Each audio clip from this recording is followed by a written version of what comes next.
Баршаңызға сәлем. Бүгін осындай керемет, өте дәмді, шөлдегенде шөлді қандыратын осындай компоттар немесе мохиталар дайындайтын боламыз.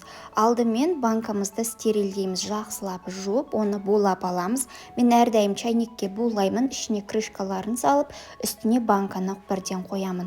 Осындай жемістердің барлығынан араластырып жасайтын боламын. Барлығын бірінші алдымен жақсылап жуып аламыз. Одан кейін апельсиндер мен лимондарымызды долькалатып турап дайындап аламыз. Суымыз қайнағанша дейін осы жемістердің барлығын алдын ала кесіп дайындап қоюымызға болады.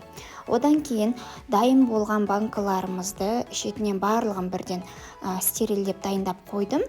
Енді оған алдымен сливаларымызды 4-5 салып, оған смородинадан 1 уыстай етіп салып, оның үстіне 2 апельсин мен 1 лимоннан долькаларынан салып, үстіне кішкене мятамызды салып, үстіне 200 грамм қант салатын боламыз. Жыл сайын осы рецептпен жасаймын. Ешқандай суды құйып, одан кейін төгудің қажеті жоқ.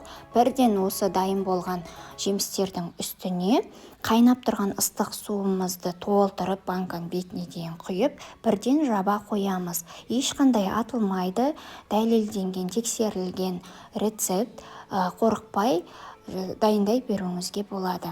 Жыл сайын дайындаймын, өте дәмді болып шығады, барлықтарына ұнайды.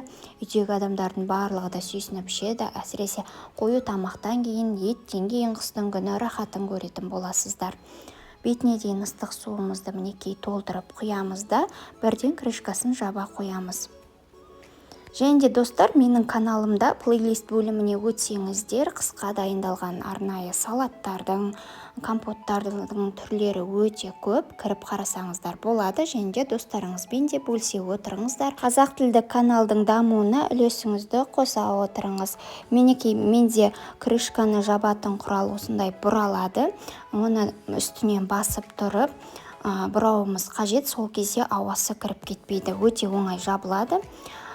Толықтай барлығын жауып болғаннан кейін банкамызды әбден шайқаймыз. Ішіндегі қантымыз еруі үшін, біркелкі таралуы үшін. Содан кейін банкаларымыздың барлығын төңкеріп, жылы көрпешелерге жауып, ертеңге дейін алып қоямыз. Сол кезде қантыңыз толықтай еритін болады. Осымен біздің мохиталарымыз дайын болды. Өте оңай әрі жеңіл жасалады. Сіздерге де кеңес етемін. Және де рецепт ұнаса лайк басып, каналға тіркелуді ұмытпаймыз достар.